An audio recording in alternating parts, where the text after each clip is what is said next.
Hay momentos en los que uno entiende que el patrimonio no solamente se tiene que construir, también se tiene que proteger.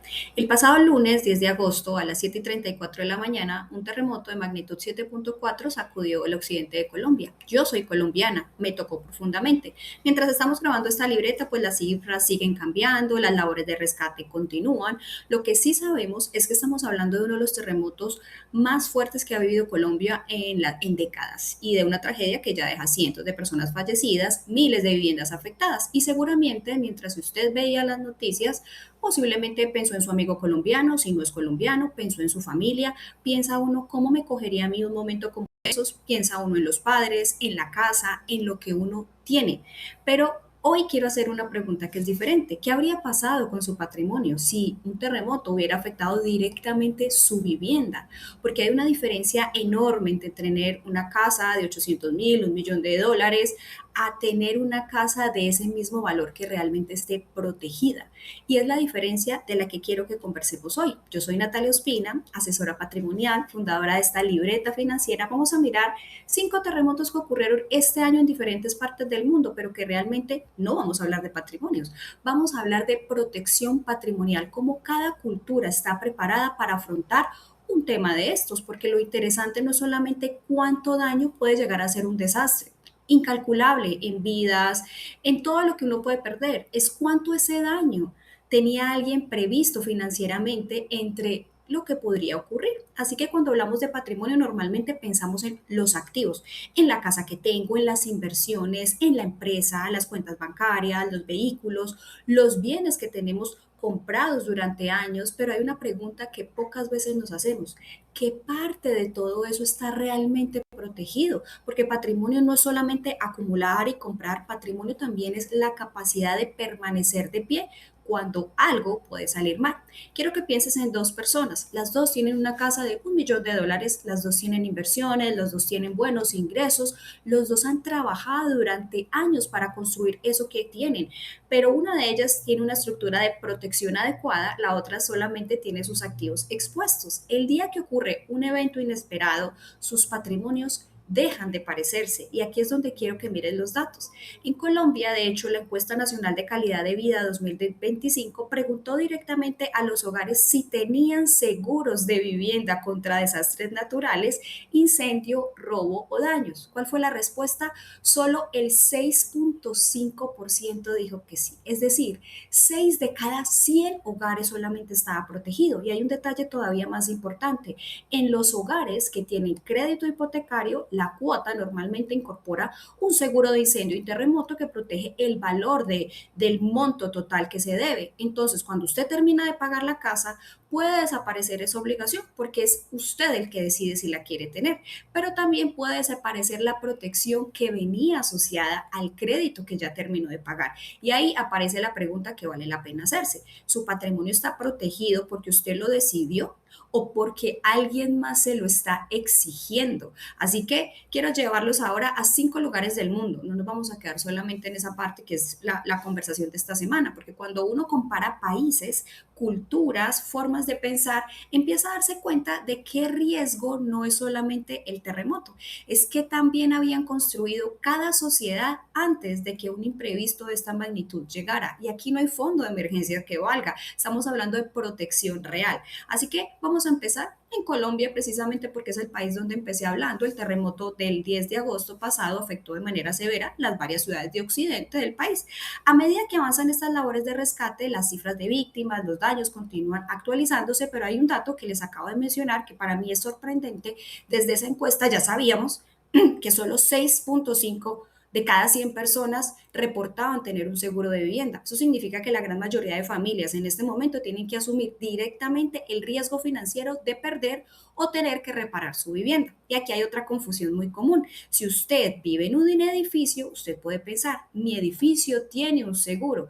Y sí, pero eso no necesariamente va a significar que su apartamento, su casa completa esté protegido por el seguro de la propiedad, porque en propiedad horizontal la póliza obligatoria cubre los bienes comunes frente a riesgos como incendio, como terremoto, pero eso no significa que vaya a cubrir todo lo que esté dentro de su apartamento, su cocina, cocina, sus muebles, sus equipos, sus acabados, sus pertenencias. Por eso, una de las preguntas que yo haría después de lo ocurrido esta semana y que de hecho estoy haciendo con conocidos es: ¿qué cubre exactamente la póliza de mi edificio? ¿Qué parte de mi patrimonio estoy cubriendo yo? Y aquí les cuento algo en que caí en cuenta. Yo, asesora patrimonial, tengo una propiedad que está arrendada, no vivo allí, y efectivamente cuando yo vivía allí tenía un seguro extra que cubría el excedente entre el valor de la cuota o el valor de adeudado con el banco y el valor comercial, precisamente para estar 100% protegido.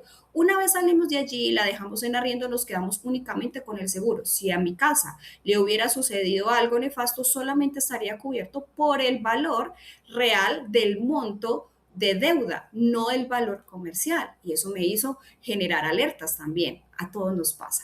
Ahora miremos a nuestro vecino. El 24 de junio, Venezuela sufrió dos terremotos muy fuertes de magnitud de 7.2 y 7.5. El impacto, sabemos, fue enorme y el Banco Mundial estimó posteriormente daños físicos directos cercanos a los 19.600 millones de dólares. Pero aquí aparece una lección todavía más profunda. No basta con que exista la posibilidad de comprar un seguro. Tiene que existir un sistema asegurador suficientemente sólido y accesible para las personas para que se puedan realmente proteger. La penetración total del mercado asegurador venezolano fue estimado en apenas el 0.28% del PIB en 2025. Y para tener una referencia todavía más concreta, un representante de la Cámara de Aseguradores de Venezuela señaló que apenas el 6% de la población tenía una póliza formal de salud el año pasado. Entonces, Venezuela nos deja una pregunta: ¿qué ocurre cuando un país, qué ocurre cuando una familia o una empresa tiene muy poca capacidad de transferencia de riesgo?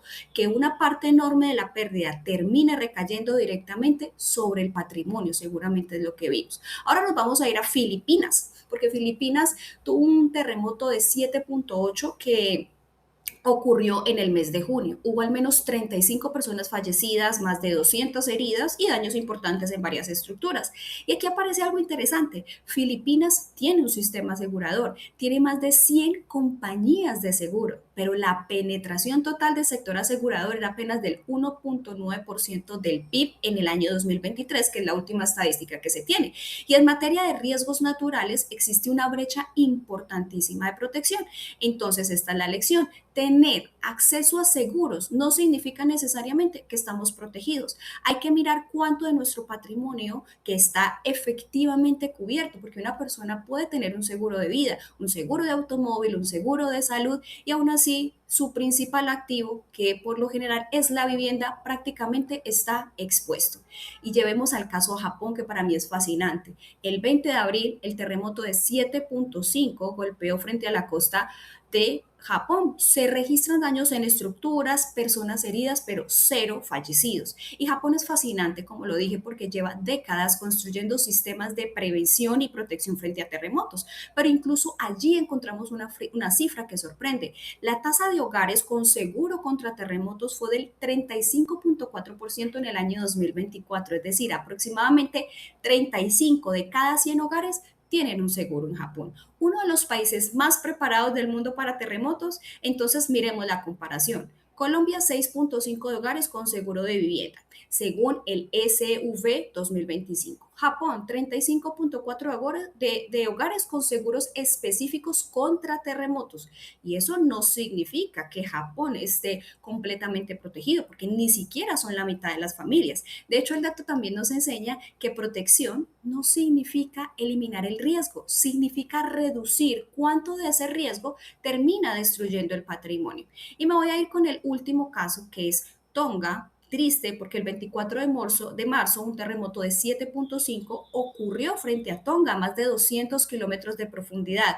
¿Por qué incluir un terremoto que produjo mucho menos daños que los anteriores que mencioné? Porque Tonga representa otra realidad, una economía pequeña, altamente expuesta a riesgos naturales y con una capacidad financiera mucho más limitada para absorber grandes pérdidas. Y aquí aparece algo que me parece fundamental: la protección patrimonial no empieza cuando está ocurriendo corriendo a la emergencia. Empieza mucho antes. De hecho, en 2026, Tonga dio un paso interesante al contratar cobertura paramétrica para sequías a través del Pacífico, una compañía que le permitía tener riesgos contra catástrofes. La idea es sencilla, no hay que esperar a que ocurra el desastre para comenzar a pensar cómo voy a financiar las consecuencias, porque ahí ya es tarde y es la conversación que he tenido con varios familiares esta semana. Después de mirar estos 5 casos, quiero que hagamos algo mucho más importante. Dejemos de lado los países, hablemos de usted. Sí, el que está ahí al lado de la pantalla, que tiene su libreta a mano, porque probablemente usted no vive en Tonga, no vive en Japón,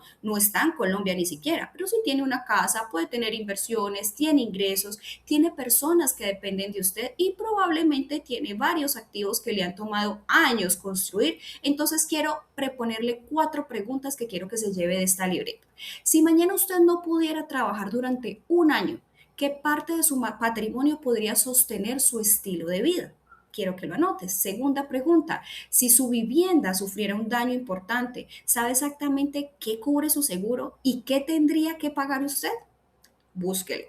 Tercero, si usted falleciera mañana, ¿su familia recibiría patrimonio o solamente activos que todavía tienen obligaciones asociadas? Y la cuarta, si uno de sus principales activos perdiera valor el día de mañana, ¿cuánto de su patrimonio quedaría realmente expuesto? Eso, mis queridos, es protección patrimonial. No es vivir con miedo, es exactamente lo contrario, es tener suficiente estructura para que un evento inesperado no lo obligue a deshacer, vender o sacrificar todo lo que usted ha construido durante años, años. Hay una frase que quiero que se quede con usted y que se quede conmigo. El patrimonio no solamente se mide por lo que usted tiene, también se mide por lo que puedo conservar cuando la vida cambia, cuando de la noche a la mañana ocurre algo inesperado. Y no estoy hablando solo de terremotos, estoy hablando un accidente, un tema de salud, la pérdida de una parte importante de su familia que representaba buenos ingresos o buen patrimonio, porque construir patrimonio durante 20 años y perder una parte importante por un evento que nunca contemplamos no significa que hayamos tomado malas decisiones de inversión, significa que quizás teníamos una arquitectura que no estaba completa y eso es algo muy diferente. Los terremotos de Colombia, Venezuela, Filipinas, Japón, Tonga, 5 historias completamente distintas, pero todos tienen algo en común. El evento ocurre en segundos. La protección usted la construye durante años y esa es precisamente la razón por la que vale la pena hablar de esto cuando todo está tranquilo, no cuando ya ocurrió. Así que ahora quiero invitarlo a hacer algo muy sencillo para finalizar esta libreta. No quiero que después de esto usted salga corriendo a comprar seguros, no es mi mensaje. Quiero que sepa primero qué tan protegido está realmente su patrimonio. Por eso hemos diseñado la radiografía patrimonial. Es un diagnóstico con 8 preguntas sencillas que a usted le van a ayudar a identificar dónde puede haber brechas en la estructura que usted ha construido, porque quizás usted esté bien protegido y eso también es información valiosa a verificar. Pero quizás descubra que tiene un caso de cientos de millones de dólares y nunca revisó qué cubre realmente esa póliza y no que tiene que ver, no tiene que ver con si tiene bien constituida una inversión, pero una concentración importante en un solo activo también puede ser un riesgo, o que su familia dependa completamente de su capacidad de seguir generando ingresos también es un riesgo. Y eso es lo que quiero que usted pueda identificar. Así que va a aparecer en pantalla un código QR, usted tómele un screenshot, tómele una foto o visite mi página web nataliaopina.com, encuéntrelo allí directamente, haga su radiografía patrimonial porque construir patrimonio importa, pero construirlo de manera que pueda resistir la vida importa mucho más. Soy Natalia Ospina, esto fue La Libreta Financiera, nos vemos en el próximo episodio.